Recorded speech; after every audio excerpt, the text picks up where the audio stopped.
my name is Chief Jane Castor. Chief Castor, I understand there's only like 318,000 police chiefs that are women. Yeah. How does it make you feel to be one of those 300? Well, first I think it's a little disappointing that there's only that many police chiefs, but it's not such a big deal at the Tampa Police Department. I think when I was named the chief of police, I think for the community, I've worked my way up through the police department, and the community's used to working with me, and the officers as well. You know, I've worked side by side throughout my career, so I don't know that it was a big deal to have a female chief of police. I think what the community and the police department looks for is someone who is fair and hardworking and is going to keep their community safe, whether it's a man or a woman. Do you know any of these other 300 women? Yes, I know quite a few chiefs. The only other big city chief is the chief in Washington, D.C., which is Kathy Lanier. And she actually took over that in 36. No, but I do belong to the National Association of Women Law Enforcement Executives, and I talk to a number of chiefs. I would have to say the female chief that I'm closest to is Val Demings in Orlando. She's the chief of police in Orlando. It's reported that you're the first openly gay female police chief in the United States. Does that cause any problems for you? No problems whatsoever. I think, frankly, in this day and age, again, it goes back to, can you do the job or not? That's what people want. And I don't think that, I'm not naive enough to think that there aren't people that consider me being gay as not desirable for this position. But I think that's a very, very small number of people. Again, the majority of people just want an effective police chief. If you were to reflect back on your career, what would you say you're most proud of? I would have to say the crime reduction in the last 7 years. I think that changing the culture of the police department is very difficult. I like to tell people that humans are resistant to change, and police officers have the corner on that. Police officers don't like change. And we have just changed from top to bottom the way that we address crime issues in Tampa. So it's, I think that I'm most proud of the crime reduction and what the men and women of the police department have accomplished, above and beyond what I ever expected they could do. What's next for you? What are you going to do after this? After this, be a mom. Be a mom? Yeah. No mayor or no president? No.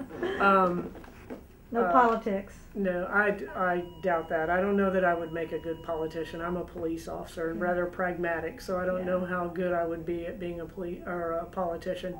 But one of my boys the other day said, well, Mom, what are you going to do when you retire? Are you going to spend all your time with us? And I said, yeah, that's what I'm going to do. I said, write that down, because you'll be a teenager at that point, and the last thing you're going to want to do is have your mom hanging out with you. Exactly. So, yeah. Tell me a little bit about some of your mentors. Some of my mentors, I had some teachers in high school. Actually, my Spanish teacher in high school, Olga Barnes, came to my swearing in, and I still talk with her on a regular basis. Coaches, my high school coach, and then the coach at University of Tampa that gave me what I consider the opportunity of a lifetime. That if I had to pick one pivotal event in my life, it was getting the scholarship to University of Tampa, because my family, while we valued education, just didn't have the money to send any of the kids to college. So that was an amazing opportunity for me, not only to get an education, but also the opportunities and the doors that it opened for me. And then just the life skills that you learn out there on the court.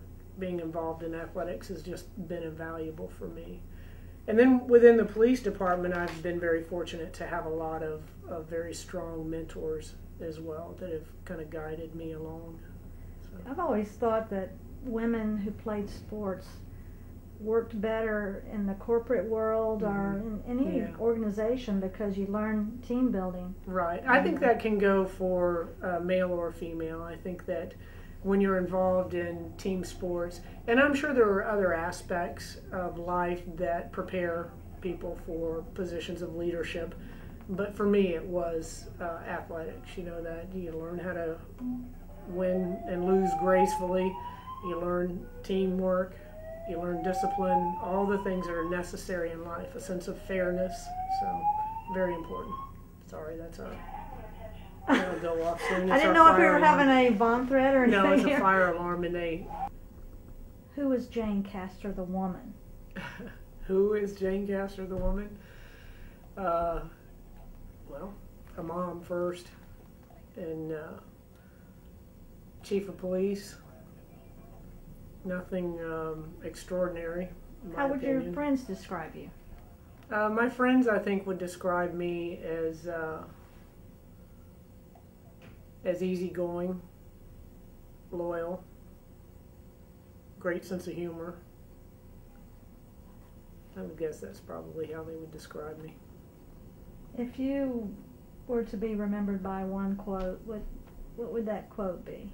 Well, I think there's been a lot of attention focused on me being the first female chief of police. And as I said, I would rather be remembered as a good chief than as the first female. My kids are just hilarious. You know, you have if you were ever to get full of yourself, they're like the perfect levelizers. Somebody asked if they could auction me off for a day at junior high, like a day with the chief. And I said, sure. So my one little boy, he kept going, well, Mama, how much did you sell for? And I said, well, I don't know, honey, call and ask. So he calls and he finds out, he hangs up and he goes, wow, Mom, he goes, you sold for $65 to a 12-year-old girl. And I go, wow, that's really great. And he goes, yeah, that's great. He goes, what are you going to do, take her shopping? And I said, no. I said, it's a day with the chief. I said, she's going to come to work with me. So he thinks about that for a few seconds. He goes, wow, what a ripoff. He goes, she paid $65 for that? He goes, man, wait till she finds out, she's going to be so disappointed. That's great. He goes, I have to go to work with you for free, and I don't want to. I mean, he kept on to the point I finally told him, I think I'm going to take her in the helicopter. How about that? So do they have any interest in?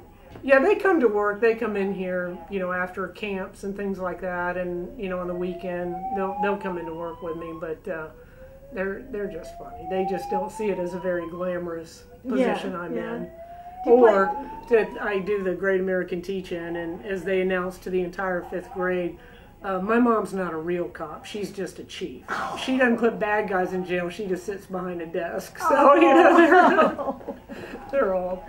I mean, they like the fact that I'm the chief, but to them, it's just, you know, you're their mom. So you're nothing special. So... You play basketball with them or anything? Yeah. Oh, yeah. We play everything. Basketball, soccer, football, all of it. That's great. Does your partner have... No, I don't have... Does she have any